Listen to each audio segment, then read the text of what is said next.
Que Deus abençoe você abundantemente. Nós estamos meditando em toda a Bíblia em ordem cronológica. E estamos agora no Novo Testamento, especificamente nas cartas do apóstolo Tiago. E hoje terminamos aqui no capítulo 5. São 5 capítulos, são 5 cartas escritas por ele para a igreja. E ela é tão recente, porque o assunto que ele trata diz respeito ao que vem acontecendo hoje em todo o mundo, E acontecerá sempre onde houver seres humanos. Mas como sempre, nós começamos com uma oração e eu peço que você dê o seu gosto, partilhe o vídeo e vamos meditar nessa palavra porque ela vai nos ajudar imensamente. Meu Deus, cada dia que nós meditamos na Tua palavra, descobrimos muito mais a respeito do Senhor. O Senhor disse que se temos que nos gloriar, nos gloriamos em Te conhecer. Há tanta gente que pensa que conhece o Senhor, porém apenas superficialmente. E eu quero mais, nós queremos mais. Por isso peço que o Senhor abençoe essa pessoa que acompanha comigo essa meditação. Que ela seja tão beneficiada como eu sou. Amém. Versículo 1. Eia, pois, agora vós ricos, chorai e pranteai por vossas misérias, que sobre vós hão de vir. As vossas riquezas estão apodrecidas e as vossas vestes estão comidas de traça. O vosso ouro e a vossa prata se enferrujaram, e a sua ferrugem dará testemunho contra vós, e comerá como fogo a vossa carne. Entesourastes para os últimos dias. Eis que o salário dos trabalhadores que ceifaram as vossas terras, e que por vós foi diminuído, clama, e os clamores dos que ceifam entraram nos ouvidos do Senhor dos Exércitos. Veja que forte, Eles eram senhores, tinham o seu trabalho, arrendaram para os trabalhadores, mas eram injustos. E ele vem dizendo para que servirá aquela riqueza se eles não tiverem a salvação, Porque é como, por exemplo, a pessoa que supervaloriza as conquistas, os bens materiais, a vida abundante, na terra, mas ela não valoriza a vida com Deus. Então, ela continua sendo pobre. Apesar dela ser rica materialmente, com bens, mas ela é pobre. Espiritualmente, ela não tem a salvação. Então, do que adianta a pessoa conquistar bens materiais, riquezas neste mundo e não conquistar a salvação da alma dela? No 5, deleitosamente viveste sobre a terra e vos deleitastes, cevaste o vosso coração como num dia de matança. Condenaste e mataste o justo, ele não vos restituiu. O comentário diz assim: ricos, chorai por vossas misérias. A palavra de Deus não condena as riquezas que vêm de maneira justa, pois o mal não consiste na riqueza em si, mas na maneira como é adquirida e usada. Tiago se refere aos ricos que são dominados pelo espírito da avareza e do egoísmo e, por isso, colocam suas riquezas acima de tudo, inclusive do próprio Deus. Contudo, diante de certas situações ou da própria morte, os seus bens de nada lhes servirão. Havia muitos ricos nos dias dos profetas e dos apóstolos, como há nos nossos dias, que oprimiam, desprezavam e defraudavam os menos favorecidos. Parece que se esqueciam de que a riqueza material não é eterna. Eles podiam até ser ricos materialmente, porém eram miseráveis no sentido espiritual. É dom de Deus que o ser humano tenha abundância de bens, mas acima disso deve estar o seu bem maior, a sua salvação. Todos, sem exceção, têm acesso à vida eterna, desde que façam do Senhor Jesus seu único Deus e Senhor.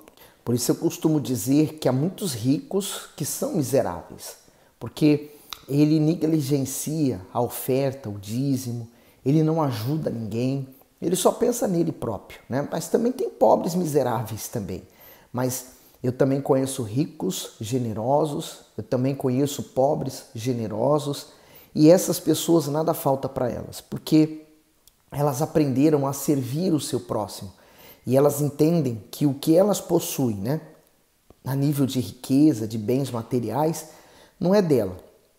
Pertence ao seu Senhor, pertence ao Deus a quem ela serve. Então ela apenas uma administradora dos bens. Enquanto o ser humano não tiver essa consciência, né, ele vai adquirir e ele vai ter o sentimento de posse, é meu, né? Tudo é meu e não é nada nosso, nós não temos nada. Quando morremos, o que levamos, né? Então, aí fica tudo para trás. Eu lembro que uma senhora, ela estava num leito, sendo cuidada por outras pessoas, e ela estava com tanta raiva, né? Com tanto ódio de tudo e dos 2 filhos que ela tinha. Os 2 filhos estavam brigando pela herança, degladiando literalmente. O que cuidou da mãe era o que queria a fortuna dela, o outro não criou porque tinha a vida dele, mas também queria metade dos seus bens que lhe pertencia. E a mãe dizendo, eu não quero dar nada para nenhum dos 2, é meu, tudo é meu, mas ela estava à beira da morte, né? Mas e ela brigando também porque não queria dar nada. Mas dentro de dias ou meses, talvez, o que aquilo serviria para ela, né? Em nada. Mas ela era extremamente avarenta. No 7, sede, pois, irmãos, pacientes até a vinda do Senhor. Eis que o lavrador espera o precioso fruto da terra, aguardando com paciência até que receba a chuva temporã e serôdio. O comentário: ser paciente até a vinda do Senhor Jesus significa perseverar sem perder a fé, mesmo em meio às injustiças, tribulações e provações que vivemos neste mundo adverso. Somente alcançam a salvação os que de fato possuem comunhão com o Todo-Poderoso, permanecendo fiéis a Ele até o fim de suas vidas. Por isso que quem será salvo? O que perseverar até o fim. E ele falou, dando o exemplo do lavrador, né? Ele planta, mas ele tem que esperar o tempo certo da colheita, né? No 8, sede vós também pacientes, fortalecei os vossos corações, porque já a vinda do Senhor está próxima. O comentário: a vinda do Senhor está próxima. As últimas palavras do Senhor Jesus no livro do Apocalipse foram, certamente cedo vem. E está em Apocalipse 22:20. É essa certeza que consola o coração daquele que é fiel. Temos visto tantas injustiças, egoísmos e maldades neste mundo que o nosso desejo é que o Senhor Jesus venha logo e ponha fim a todo o mal, estabelecendo com isso a sua justiça sobre toda a terra. E eu creio que esse dia vai chegar. É por ele que eu vivo. Então, por exemplo, a pessoa que ela vive por essa verdade da volta do Senhor Jesus, então ela vive cada dia da vida dela como se fosse o último dia. Então, hoje eu preservo minha salvação, como eu preservei ontem, vou preservar amanhã. Ontem eu estive salvo, hoje eu preciso lutar para permanecer salvo, amanhã serei salvo. Porque é uma guerra constante. Depende das minhas inclinações, depende para onde eu estou olhando, para o que eu quero fazer e para onde eu quero seguir. Então, para onde eu olho, eu estou seguindo. Se eu olho para a volta do Senhor Jesus, é para lá que eu sigo e eu aguardo com paciência. 9. Irmãos, não vos queixeis uns contra os outros, para que não sejais condenados. Eis que o juiz está à porta. O comentário: não vos queixeis. A falta de paciência e de confiança em Deus leva alguns a reclamarem. Há pessoas que têm um temperamento muito difícil e por isso não conseguem conviver bem com ninguém. Além do mais, estão sempre resmungando e vivem insatisfeitas, pois qualquer coisa, por menor que seja, já é motivo para descontentamento. Em tempos difíceis e adversos, somos tentados a murmurar e a nos queixar das situações ou das pessoas. Contudo, não devemos esquecer que o juiz está à porta e que precisamos manter e guardar a nossa fé. Afinal, se perdermos a sentença da palavra que foi implantada em nós, perderemos a colheita, ou seja, a nossa salvação. Então, nós temos que preservá-la acima de qualquer outra coisa. Não há nada mais importante do que a nossa salvação. O resto, se você conquista, dinheiro você tem, perde, você conquista de novo. Casa você perde, trabalha, amanhã você conquista outra. Carro você tem, perde, conquista outro. E a salvação? Se você perder e não tiver outra chance, você não conquista novamente. 10. Meus irmãos, tomai por exemplo de aflição e paciência os profetas que falaram em nome do Senhor. Eis que temos por bem-aventurados os que sofrem. Ouviste qual foi a paciência de Jó? E viste o fim que o Senhor lhe deu? Porque o Senhor é muito misericordioso e piedoso. Veja que legal, né? Ele falou sobre o exemplo de aflição e paciência. E ele já entrou no caso de Jó. Ele falou sobre a paciência de Jó e viste o fim que o Senhor deu, né? Primeiro, nós temos que lembrar que Jó, ele então sofreu muitas coisas e quem proporcionou aquelas afrontas, coisas ruins, foi o mal, foi o diabo, Satanás. Quando Deus reuniu os filhos, Satanás apareceu no meio, né? E ele falou assim, olha, Jó, ele só não nega o Senhor na tua face porque ele tem bens materiais, ele é riquíssimo, ele tem a família dele e o Senhor cercou tudo, né? E Deus falou assim, então tá bom, você pode tocar em tudo que ele tem, mas preserva a vida. Então o Satanás saiu depressa da presença de Deus e destruiu, né, todos os bens, os funcionários, os bois, as vacas, os animais e os filhos, morreu tudo, né? E Jó não pecou, ele simplesmente falou, olha, nu eu vim e nu eu tornarei para Deus. E ele permaneceu firme, né? Ele e a mulher dele. E aí, novamente, Deus reunido com seus filhos, Satanás aparece. E ele fala, não, pele por pele, ele vai negar você. Quer dizer, se ele ficasse doente, com certeza Jó negaria a Deus. E ele falou, tá bom, você só não pode tirar a vida dele. Então, Satanás o encheu de como se fosse lepra, feridas, tanto ao ponto de que ele coçava as feridas com cacos de vidro. Ele estava numa miséria, ele estava destruído e ainda assim ele não negou a Deus, não blasfemou a Deus, permaneceu ali. Os amigos vieram, tentaram ele de todas as formas, a própria mulher disse para ele, homem, negue o seu Deus e morra. Mas ele permaneceu fiel até o fim. E o fim do livro de Jó, nós vemos que Deus o abençoou grandissimamente, né? Ele teve o dobro de filhos, o dobro de bens, e ele foi muito mais abençoado, né?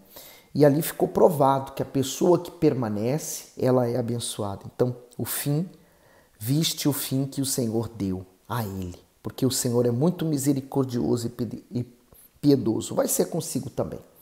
12. Mas, sobretudo, meus irmãos, não jureis, nem pelo céu, nem pela terra, nem façais qualquer outro juramento, mas que a vossa palavra seja sim, sim e não, não, para que não caiais em condenação. O comentário diz sim, sim e não, não.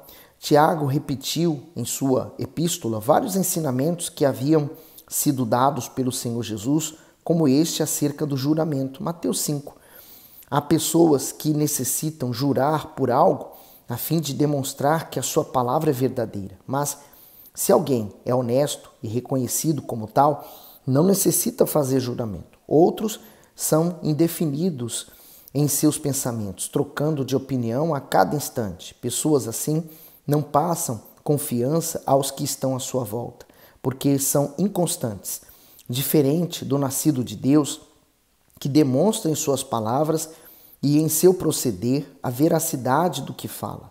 Com a fé definida, possui firmeza em seus pensamentos e a sua palavra transmite verdade. Então, mantenha-se nessa firmeza, nessa fé, né? E aprendendo a dizer sim na hora certa e não na hora certa, né? O não, Deus colocou lá para Adão, né? Não coma do fruto dessa árvore. E ele interpretou como sim e deu no que deu, né? O pecado. 13. Está alguém entre vós aflito? Ore. Está alguém contente? Cante louvores. O comentário do 13 diz, nos momentos de aflição, necessitamos buscar forças para suportá-la sem esmorecer na fé. As Escrituras nos ensinam a orar ao Todo-Poderoso. A oração que realizamos no nome do Senhor Jesus nos faz chegar a Deus, pois é a demonstração da nossa fé. Quando a pessoa apresenta suas queixas e suas aflições por meio de uma oração sincera, as suas palavras se elevam aos céus, trazendo a resposta divina. E ao invés de reclamar com outras pessoas a respeito do que está acontecendo, Fale com Deus, melhor do que ele não tem, porque não tem coisa pior para Deus do que a murmuração.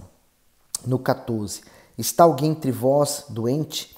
Chame os presbíteros da igreja e orem sobre ele, ungindo com azeite em nome do Senhor. E a oração da fé salvará o doente e o Senhor o levantará.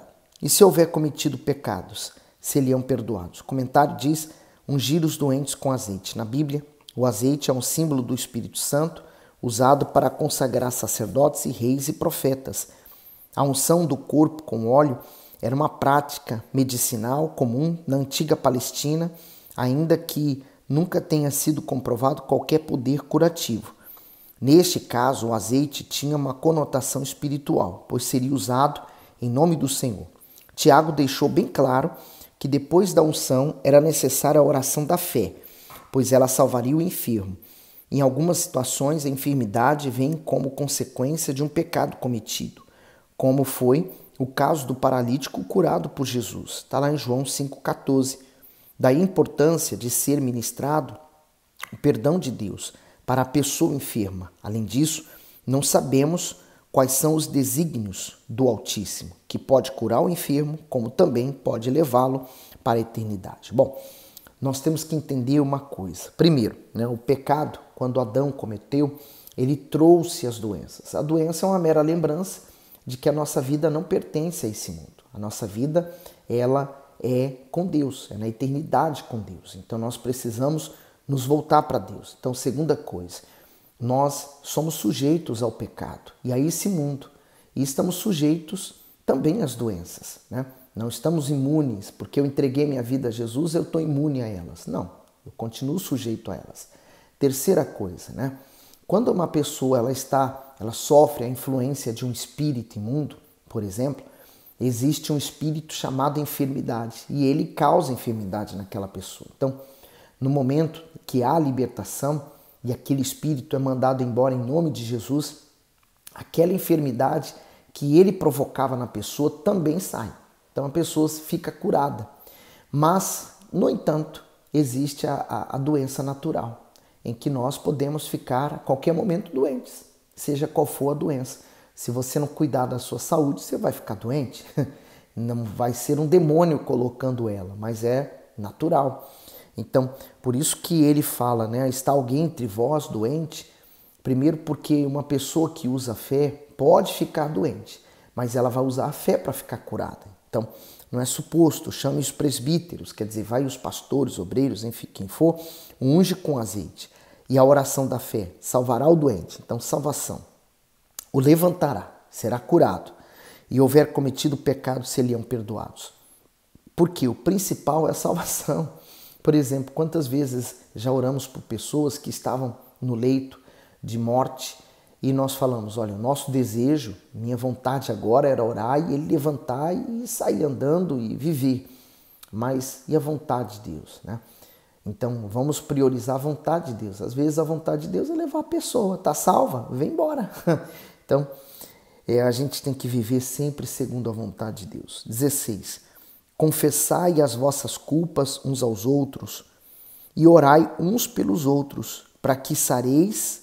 A oração do justo pode muito em seus efeitos. Então, aonde eu vou praticar a confissão? Na igreja, Confessai as vossas culpas uns aos outros, Olha a necessidade da igreja aqui, orai uns pelos outros. Aonde eu vou poder praticar essa palavra? Na igreja, orando uns pelos outros, para que sareis. Então, quando eu pratico isso, quando nós confessamos o nosso pecado, nós nos livramos dele. Confessamos para Deus e também confessamos para aqueles que estão instituídos por Deus como os nossos guias, os pastores que estão ali para nos ajudar. Saramos, a oração do justo pode muito em seus efeitos, quer dizer, a oração daquele a quem eu estou buscando ajuda. No 17, Elias era um homem sujeito às mesmas paixões que nós, e orando pediu que não chovesse, e por 3 anos e 6 meses não choveu sobre a terra. Então ele deu o exemplo de Elias, que ele era mesmo, assim como nós, sujeito às mesmas tentações, às mesmas situações, circunstâncias, Mas ele pediu, orando, pediu a Deus e foi respondido. 18. E orou outra vez e o céu deu chuva e a terra produziu seu fruto. Comentário diz assim, a oração do justo. Ser justo não quer dizer que a pessoa tenha deixado a sua condição de pecadora, e sim que foi justificada pela fé. Por esse motivo, não vive mais na prática do pecado. Mesmo vivendo em um mundo repleto de incredulidade e paixões mundanas como nós vivemos, Elias se diferenciava pela sua fé pura e pela obediência à palavra de Deus. Ele cria que a oração podia mudar as circunstâncias e até mesmo o curso da natureza. Por isso, mesmo sujeito à fraqueza, como qualquer um de nós, o Senhor o atendeu. Diante disso, não há como negar que o segredo do milagre é crer e não duvidar. Uma oração imbuída de fé traz à existência aquilo que não existe, independentemente do problema ou do grau de dificuldade que a pessoa enfrente.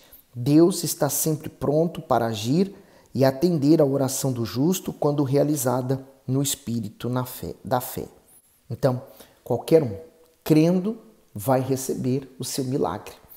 19. Irmãos, se algum dentre vós se tem desviado da verdade e alguém o converter, saiba que aquele que converter um pecador do erro do seu caminho salvará da morte uma alma e cobrirá uma multidão de pecados. O comentário diz, salvará da morte uma alma. Essa morte não é a física, pois um dia todos nós morreremos.